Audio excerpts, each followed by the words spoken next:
Legend of Total War here, and today we're doing another Total War Warhammer 3 Immortal Empires campaign review, this time covering Helman Ghorst. Now before we get into the review itself, I do need to let you guys know that this video here is sponsored by Instant Gaming. So Instant Gaming is a site that I've been partnered with for ages. I just find amazing deals on this website constantly. So here are the current good deals I think for Total War Warhammer. You got Warhammer 3, the base game, for 46% off, and various other DLCs. So they don't currently have Forge of the Chaos Dwarfs available, but they usually get the latest DLCs like 1 or 2 days before the actual release of the DLC. So I'll keep an eye out on it.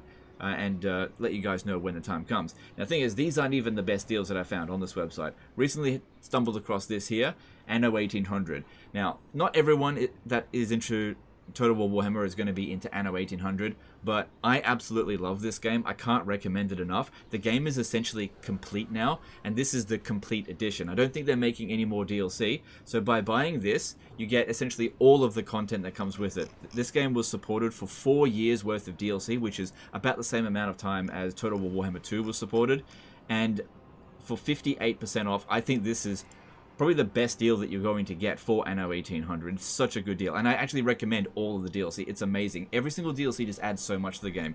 And if that doesn't convince you, looking at my Ubisoft account here, I've clocked 3,175 hours on this game. Now, this is not business work stuff. I'm not live streaming this game. I'm not making videos on it. This is just what I do in my spare time. This game is my zen. I've been playing it today. I've been playing it the past week. I've played it constantly throughout its 4 or 5 years that it's been out. It's an amazing game.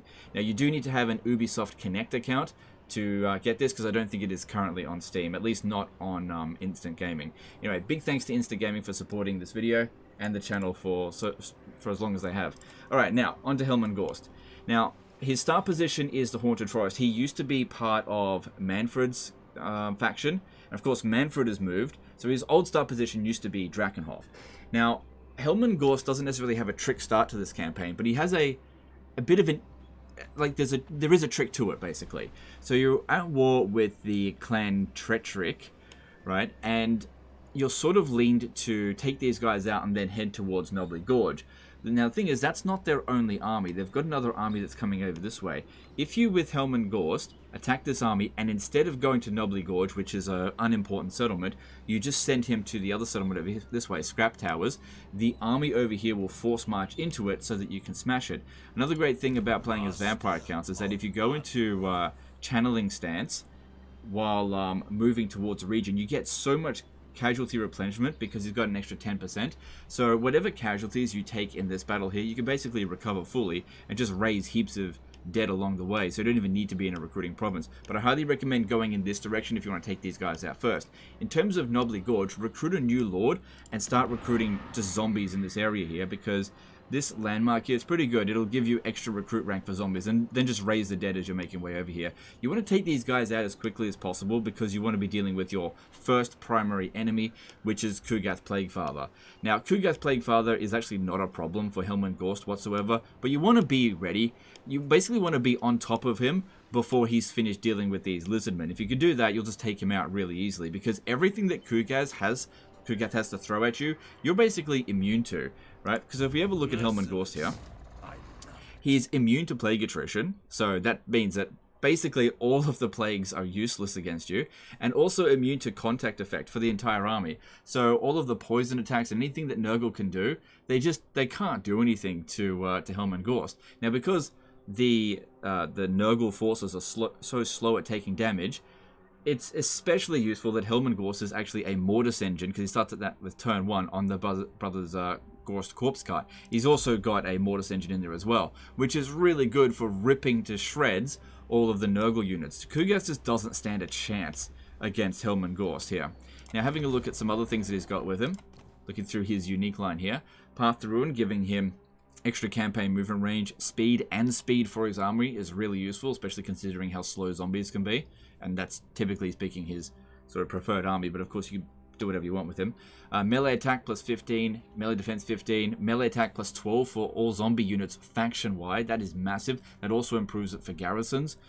And then we've got unnatural toughness here, armor 25, missile resistance 20%, ward save 10% for zombie units. So you're really sort of leaning into the zombies in this campaign. And then of course you can get these things here if you're playing as other vampire accounts and confederate him. You can do that. Then you've got Uncanny Resilience, 25% extra hit points, Battle Healing Cap 50%, so that's just for him, not for his army. And then Battle Healing Cap plus 500% for zombie units, all armies faction-wide, giving them just gigantic amounts of potential healing. And then Ever Onward over here, giving you some boosting for some of your spells. Passive ability, the Ravenous Dead for all zombies faction-wide. And then weapon strength plus 50% for all zombies faction-wide. So he just boosts zombies by pretty much more than any other lord boosts any other unit in the game. It's just absolutely ridiculous with Helman Ghorst. So with all of these ridiculous benefits to zombies, you could it kind of trivializes the campaign a little bit. It's not that much of a challenge because it's just so powerful. Now looking at his faction abilities here as well. So you got bound spells, Lesser Raise the Dead for Corpse Cart and Mortis Engines. That just allows them to cast a Raise the Dead without costing any Winds of Magic. Just one use per battle. Raise the Dead pool. Plus 4 capacity for zombie units. Yep, that's fine. Casualty replenishment rate, that's really good. And enables poison attacks for zombie skeleton spears and skeleton warriors, which is of course good. But I wouldn't say that the faction effects are that particularly useful. It's really Helman Ghorst that provides all the real value. So if you like one of the other faction effects, so say for example Manfred's faction effect, trying to get access to Helman Ghorst via Confederation is going to provide just as much value as if you started with Helman Ghorst.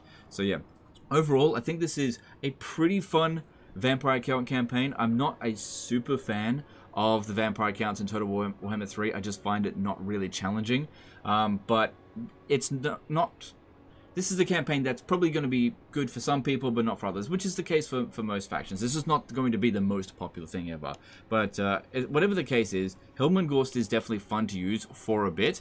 I just don't think he's got a fun late campaign. Like the early campaign, just rolling over everyone with zombies is good, but it just gets tiresome after a little while, in my opinion. So playing this campaign for like 30, 40, 50 turns, I think that's fairly enjoyable, but I think looking for a 100-turn campaign is just grind. You've essentially won as soon as you've taken out this area here. No one's really going to stop you. Your zombies and stuff are practically immortal. Anyway, that's the end of this one here, guys. Let me know in the comments below what you think of how Helman Ghorst, whether you agree or disagree with my assessment here. Appreciate you guys. Don't forget to subscribe, and don't forget to check out Instant Gaming and get yourself a good deal. There's plenty more than what I showed on that website. It's up to you to find the good deals. Anyway, that's the end of this one. Appreciate you, and we'll see you next time. Bye.